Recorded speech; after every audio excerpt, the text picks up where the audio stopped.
What's going on? Nelsite Gaming here once again with another deck tech video, and today we are taking a look at my Owl the Dawn Sky EDH deck.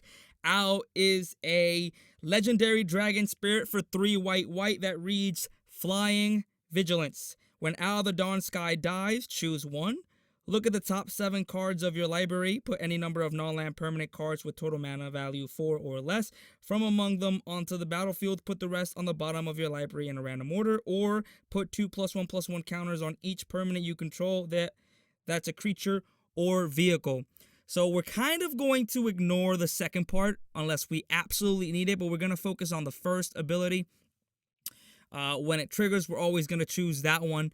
So we want Owl to die. Those death triggers are going to make us go through our deck, get our combo pieces, and win. We're also packing this deck full of 0-cost artifacts or low mana artifacts and creatures so that we can get the most. Because notice how it says total mana value 4. So if on top of those 7, like on top of the deck, there's 7 0-cost permanents, we can put all 7 down on the battlefield. So that's going to be awesome. So let's get going with the most important card of the deck.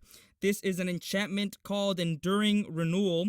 An enchantment for 2 white that says, play with your hand revealed. If you would draw a card, reveal the top card of your library instead. If it's a creature card, put it into your graveyard. So that's a downside, but otherwise, draw a card. Whenever a creature is put into your graveyard from play, return it to your hand. So not only when Owl dies, it will return to our hand, thus getting around command tax, which is cool. But there's a lot of creatures here that we want to sacrifice for mana. Like, for example, any 1-drop that dies and goes to our hand, and we produce a mana with Ashnod's Altar or Phyrexian Altar, we can just cast infinitely. Or we have 3 creatures in this deck. Potentially, it could be 4 if you wanted to add Phyrexian Dreadnought, I think it's called. Correct me if I'm wrong in the comments. But yeah, and then we can just loop that and have infinite death triggers, infinite ETB triggers, so on and so forth. So the whole purpose of the deck is we want to get this card out, and we want to protect it somehow. There's very little protection. It is a very fast deck, but yeah. So our second most important piece is Nim Deathmantle. It's an artifact for 2 that says, equipped creature gets +2/+2, has Intimidate, and it's a black zombie. Whenever a non-token creature is put into your graveyard from the battlefield, you may pay 4. If you do, return that card to the battlefield and attach that Nim Deathmantle to it. Equip 4. So we're going to have that on the battlefield, and as soon as so if we have Ashnod's Altar, right, and we sacrifice Owl, we hold priority, sacrifice another creature for a total of 4 colorless. We activate Nim Deathmantle, attaching it to it, it'll die, we'll get a trigger off of it, and as long as we've got mana to pay for it, we'll be able to get those death triggers repeatedly. Now, there's ways of doing it where it's, as long as you got the mana, you can do it. It doesn't have to be an infinite combo, but most of the time, we're trying to get that infinite combo going. So this piece right here, Phyrexian Altar, we all know and are very familiar with this sack outlet. Sacrifice a creature, add 1 mana of any color to your mana pool. So when we sacrifice those 1-drops or those 0-drops or even Owl himself, we're going to get a mana from it. And then we have Ashnod's Altar, which is the same thing, but instead of a colored mana, we would get 2 colorless, which is, in this deck, a little bit better than Phyrexian Altar, believe it or not. Here we have our 0-cost creatures, very important to get them and not to have them killed before we pop off. Is Memnite, a artifact creature construct for 0. It's just a vanilla 1/1. We have Ornithopter. It's a 0/2 flyer for 0. And Walking Ballista. Walking Ballista is a construct that says when it enters the battlefield, it enters with X +1/+1 counters on it. It costs XX. You can pay 4, put a +1/+1 counter on Walking Ballista, or you can remove a +1/+1 counter on Walking Ballista. It deals 1 damage to target creature or player. So when you cast it by paying 0, it will die. And if you have Enduring Renewal out, it will come back to your hand, and you can just repeat the process. You don't even need a sack outlet with Walking Ballista. That's how good he is.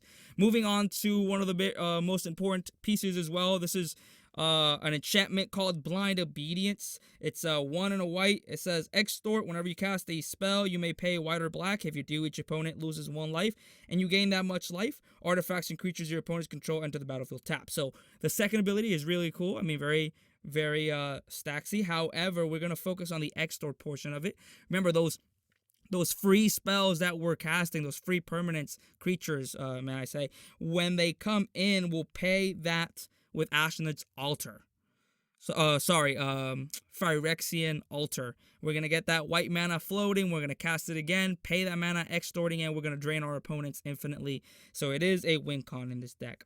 Now we have Oketra's Monument, a 3-cost legendary artifact that makes our creatures cost 1 colorless less, and whenever you cast a creature spell, create a 1/1 white warrior creature token with vigilance. Once again, if we have Enduring Renewal, there's a few other things here you can do as well. Actually, no, Enduring Renewal is the one that pretty much makes all this happen. Let's move into our 0-cost artifacts. We have Mana Crypt, of course, no need to introduce that card. We have Jeweled Lotus to get our commander down as fast as possible. Chrome Mox, Tormod's Crypt for some graveyard hate, very useful. It's actually coming quite handy in these high power meta. Lotus Petal, of course, is another 0-drop. Mox Opal is great in this deck because we have a lot of artifacts and we want to get that ramp going. Mox Amber is really good as long as you have a legendary creature out. Claws of Gix is a 0-cost that we can use to sacrifice Owl. I mean, we can use it to sacrifice other things as well, but I just added it in there. I know it's a combo piece. Gee, let me think. We can gain infinite life as long as we've got the colorless mana to pay for it. So, I'm trying to think of what combos. I know there's a combo in there with it, but hey, we're just going to use it to sacrifice Owl for now. If you do know that combo that I just forgot, please write it in the comments below. We have 2 artifacts that in this deck, if we play them from the... So we're not casting these spells, right? These spells are put into play by Owl's Death Trigger. So Mox Tantalite is an artifact with Suspend 3. And it costs 0 to suspend 3. And rather than cast this card from your hand, you pay 0 and exile it with 3 time counters on it. At the beginning of your upkeep, remove a time counter. When the last is removed, cast it without paying its mana cost. Tap, add 1 mana of any color. If we're casting this, yes. Sorry, if we're exiling it by a suspend cause, then yes, it'll take a long time. But if we're getting it off the trigger, it's coming right down, and it's pretty much just the Mox. And followed by Lotus Bloom, which in this deck is pretty much a Black Lotus. So yes, just in case you didn't know, it's the same thing. Suspend 3, and you can sacrifice it to add 3 mana of any one color. Here we have the MVP, of course, Soul Ring, and Mana Vault. I mean, I would go through and tell you guys what these cards do, but you know. Commander's Plate, just in case our combo strategy isn't going well for us, we can absolutely try to get in for some commander damage. Commander's Plate is really good in monocolored.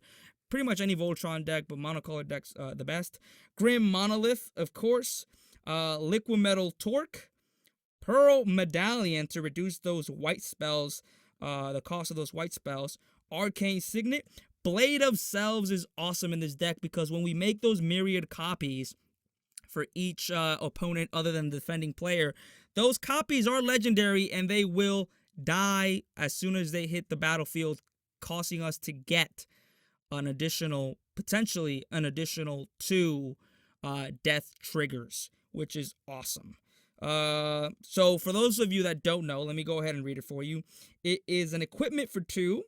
Equipped creature has Myriad. When it attacks for each opponent other than defending player, you may create a token that's a copy of that creature that's tapped and attacking that player or a planeswalker they control. Exile the tokens at the end of combat. We won't be getting that far because as a state-based action, they will immediately be sacrificed to the legendary rule, which is awesome. Strionic Resonator is an artifact for 2 that lets us pay 2 and tap it to copy target triggered ability you control. You may choose new targets for the copy, so we can get 2 triggers off of 1 Owl Death. Mirror of the Forebears is taking advantage of that legendary rule once again. You can pay 2 for this artifact. When it enters, you will choose a creature type, dragons, and you can pay 1 until end of turn. Mirror of the Forebears become a copy of the creature you control, the chosen type, except it's an artifact. Once again, it'll legendary rule. You can choose whether to sacrifice the original owl or Mirror of the Forebears. There's many situations in which you want to sacrifice the original so you can continue to use Mirror of the Forebears. As long as you're not paying that command tax and you're getting that card back to your hand with Enduring Renewal, that is a great card in the deck. And there's another card very similar to it coming up. We got Moonsilver Key. It's an artifact for 2. You can pay 1, tap it, and sacrifice a search your library for an artifact card with a mana ability or a basic land card. Put it in your hand and shuffle. This is how we're getting Ashnod's Altar or Phyrexian Altar. So it's just a tutor in this deck, or you can just ramp if you want to. Mirage Mirror is the other card that I was talking about. It's an artifact for 3 colorless. You can pay 2, becomes a copy of target artifact, creature, enchantment, or land until end of turn. So pretty much the same thing as the other card. And then we have Archaeomancer's Map for some ramp. It's an artifact for 2 and a white. When it enters the battlefield, you can search your library for up to 2 basic plains cards, reveal them, put them into your hand, and shuffle. Whenever a land enters the battlefield under an opponent's control, if that player controls more lands than you, you may put a land card from your hand onto the battlefield. So remember, guys, sure, we might be casting these, but when we're looking at the top of the deck, it's very likely we're going to get these cards for free. So if you need a little bit of land ramp, that's just a great card to have in there. If you feel like it's a little sluggish for a CEDH or competitive build, you can cut it and add some more combo pieces. Same with this guy, Helm of the Host, an artifact for 4. At the beginning of combat on your turn, create a token that's a copy of a equipped creature, except the token isn't legendary. If equipped creature is legendary, that token gains haste.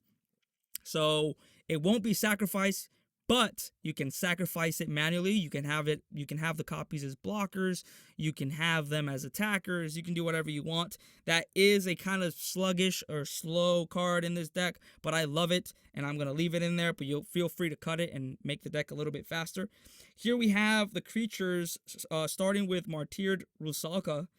I'm sorry if I pronounced that wrong. It's a 1/1 spirit for 1 white. You can pay a white and sacrifice it. Target creature can't attack this turn. So you can get this infinitely with the Phyrexian Altar. You can pretty much loop it. Phyrexian Altar, Enduring Renewal, and this. It's an infinite loop just like any free spell would. You can also do the sacrifice a creature. Target creature can't attack this turn. You can sacrifice Owl with this. Yeah, it's pretty cool. I just have it in there because it could be a combo piece as well as a sack outlet, and it's pretty cheap. All right, here we have Giver of Runes. It's a core cleric for a white that you can tap to give another target creature protection from colorless or from color. So we're giving protection to Owl because people might try to exile, people might try to block if we're playing that Voltron strategy. We also want to protect a few other creatures that are important. For example, are Walking Ballista and 0-cost creatures if we're about to combo off. Esper Sentinel is just a way for us to draw cards in here. You guys all know him. I'm not going to read them. Salvage Scout is a human scout for a white that is pretty much another, just like Martyred Rusalka. You can pay a colorless, sacrifice it to return another artifact card from a graveyard to your hand. So that's not it's not like Rusalka in that way. It's like Rusalka that you can sacrifice it with Phyrexian Altar and the Enduring Renewal combo thing. You know what I'm saying? But that sacrifice to get your artifact card from your graveyard, you're trying to get that Nim Death Mantle back. You're trying to get any piece that you need to get back. What's the other one? Ashnod's Altar as well if it does get destroyed. Here we have Weathered Wayfarer, a Nomad Cleric for white. You can pay a white and tap it, search your library for a land card, reveal it, put it into your hand, and shuffle your library. Play this ability only if an opponent controls more lands than you. This is great. You can go get your special lands, and you will see them here coming up, or you can just get a plains if you want. Here we have Alseed of Life's Bounty. It's a nymph for a white 1/1 lifelink. You can pay 1, sacrifice it, target creature or enchantment you control gains protection from the color of your choice until end of turn. So you can protect Enduring Renewal with this. You can also loop it with the same combo as I mentioned. Mother of Runes is very similar to Giver of Runes, except better in my opinion. It doesn't give you protection from colorless, but it can protect itself. Also another card you can combo off if you have Phyrexian Altar. Ornithopter of Paradise is a 0/2 flyer that taps for mana of any color that costs 2. This is just in there for ramp. Restoration Specialist is a way for us to either So we can't really loop this one, but we can sacrifice it by paying a white to return up to one target artifact card and up to one target enchantment card from your graveyard to your hand. So if Enduring Renewal gets knocked out or Ash on its altar, we can use this to get it back. Sanctifier and Vec is a 2/2 human cleric for white, protection from red and black. When it enters the battlefield, exile all cards that are black or red from all graveyards. Surprise, most graveyard shenanigans happen in black. So you're going to be stopping that with a simple ETB. If a black or red permanent spell or card not on the battlefield we put into a graveyard, exile it instead. For 2 mana, I think that's pretty sweet. Spirit of Labyrinth is another 2 mana, 3/1 spirit.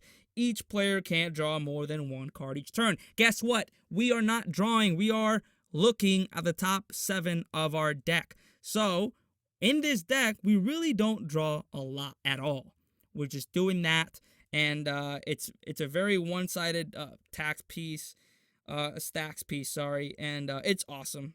And then Cathar Commando is a 3/1 human soldier for 1 and a white with flash. You can flash it in. You can pay 1, sacrifice it to destroy target artifact or enchantment. Remember, these guys are coming in for free, so you have all this value just on the battlefield. You can activate it at any time. You're going to have mana out the wazoo to just activate these things when you need them the most. Oswald Fiddlebender. It's a gnome artificer for 1 and a white. It's a 2/2. You can pay 1 and tap it, sacrifice an artifact. Search your library for an artifact card with mana value equal to 1 plus the sacrifice artifact's mana value. Put it into your battlefield and shuffle. Activate only as a sorcery. You're going to get your combo pieces with this, of course. Tocatli Honor Guard. It's a 1/3 human soldier for 1 and a white. It pretty much stops ETB triggers, which is great for us sometimes. But there's a lot of ETBs in the format. We want to knock them down. Our trigger is on death, so it doesn't really affect us too much. Lion Sash is just a way for us to do a little bit of graveyard hate. It's an equipment cat, a 1/1, and for 1 and a white. You can pay 1 to exile target card from a graveyard. If it was a permanent card, put a +1/+1 counter on Lion Sash. And a creature equipped with this card gets +1/+1 for each +1/+1 counter on Lion Sash. Reconfigure 2. So we want to take those combo pieces out of the graveyards and get our guy pumped up. Like I said, in case something goes wrong and we have to win by Voltron, this is a great card as well. Leonin Relic Warder is a 2/2 cat cleric for say that 10 times. For white. When it enters the battlefield, you may exile target artifact or enchantment, and when it leaves the battlefield, return the exile card to the battlefield under its owner's control. Just some removal from that ability, which is awesome. Grand Abolisher, just a little bit of stacksy goodness. It's a 2/2 human cleric for white. During your turn, your opponents can't cast spells or activate abilities of artifacts, creatures, or enchantments. And here we're moving on to this tutor. And this is how we tutor for Enduring Renewal. Moonblessed Cleric is a 3/2 human elf cleric for 2 and a white. When it enters the battlefield, you may search your library for an enchantment card, reveal it, put it on top of your library. So it's pretty much an enlightened tutor on a stick. And Recruiter of the Guard is a 1/1 human soldier for 2 and a white. When it enters the battlefield, you may search your library for a creature card with toughness 2 or less, reveal it, put it into your hand, and shuffle your library. Surprise, almost every creature in this deck costs less than 2 mana. Go get your 0 cost, go get your 1 drops, go get your protection, go get your removal, go get whatever you need. Same with Ranger Captain of Eos. It is a 3/3 human soldier ranger for 1 white. When it ETBs, you search one for a creature that costs 1 or less, put it into your hand, and you can sacrifice it at instant speed, and your opponents can't cast non-creature spells this turn. Now we have another tutor for Enduring Renewal, or for our other enchantment combo piece. This is Academy Rector, a cleric, 1/2 cleric for 3 and a white. When it dies, you may remove it from play, from the game, and if you do, you search for an enchantment and put it directly onto the battlefield. Then we have our old classic Enlightened Tutor. We all know what that card does. Go get your enchantment combo piece. Here we have some removal. In the form of some instants, we have Swords to Plowshares. We all know what that card does. Dispatch is great in this deck because we're going to have a lot of artifacts. So it's pretty much a Swords to Plowshares with no downside. And it is very, very likely we're going to meet the Metal Craft requirement. Generous Gift, of course. I love being able to destroy any permanent. Some lands are very problematic, and it's just a very nice instant. I almost run it in every white deck. Teferi's Protection. I don't really need to talk about this card. We all know what this does. It's just some protection. We have Return of Dust, an instant for 2 white. We exile target artifact or enchantment. If you cast a spell during your main phase, you may do up to one other target artifact or enchantment, which is great. Land tax, it's a 1-drop permanent. We can get down for free if we need it, and then we can just ramp. Or if we get it turn 1, it's a pretty good ramp piece. On Thin Ice is a 1-drop aura. You can enchant a snow land you control. When it enters the battlefield, exile target creature an opponent controls until it leaves the battlefield. It is an enchantment. It is very unlikely to get removed. So it's great removal that we will get for free most of the time. Same as Grasp of Fate, an enchantment for 1 white when it ETBs, which is awesome because that means you don't have to let your opponents know who you're targeting until it ETBs. Keep in mind these cards can also not be countered because they are not being cast. So the only thing they can counter is the triggered ability, but there is very few cards that can do that. But when it ETBs, for each opponent, exile up to 1 target non-land permanent that player controls until Grasp of Fate leaves the battlefield. So great removal in this deck. Now we have some sorceries. Austere Command is a great board wipe. It's very modular, so we can get rid of what is troubling us. Half the time, it's going to be creatures, as we don't really care for many of our creatures. We can also destroy our own owl if we need to get that that death trigger. Savine's Reclamation is a sorcery for 2 and a white. You can return target permanent card or mana value 3 or less from your graveyard to the battlefield. If this spell was cast from a graveyard, you may copy it and choose new targets or a new target. With Flashback, so great. So we can get our Ashnod's Altar back. We can get our Phyrexian Altar. We can get any of our low-cost combo pieces. It is awesome in this deck. Winds of Abandon. It's a sorcery for 1 and a white. You can exile target creature you don't control. For each creature exile is waste control, such as your library for a basic land card. Be careful with this card. We don't want to wrap our opponents too early because when you overload this, it's going to really help them out unless it's very late game. Because when you overload this, you will change target with each. So it's like a one-sided board wipe, kind of like a Cyclonic Rift in a way, but at sorcery speed. Now we're moving into the land base. We've got Ancient Tomb here. Obviously, it taps for 2, deals 2 damage to you. A Ganjo, Seat of the Empire. Nykthos, Shrine to Nyx. And this is, oh my god. In this deck, this is awesome because we're going to have a lot of permanence and a lot of devotion to white on the battlefield. So this is really cool. High Market is a land that lets us sacrifice out. Inventor's Fair is a way for us to tutor for our artifacts or combo pieces. And Hall of Helios Generosity is a way for us to get Enduring Renewal, or I keep forgetting the other card's name. The one that says creatures your opponents control and artifacts enter the battlefield tapped and you can extort. Yeah, that one. Blind Obedience. That's the one. Emeria, the Sky Ruin, enters the battlefield tap at the beginning of your upkeep. If you control 7 or more planes, you may return target creature card from your graveyard to the battlefield. So if we make it that far ahead in the game, we're going to be able to bring back our combo pieces if they got destroyed early on in the game. And then we're running 26 snow-covered plains for no other reason than to enchant it with that 1 enchantment and just because they look beautiful. Anyways, guys, this is a high-power version of this deck. If you want me to do a more casual build on this deck, please let me know down below. Don't forget to like the video and subscribe. I'm going to be posting a lot more of this. Of these videos.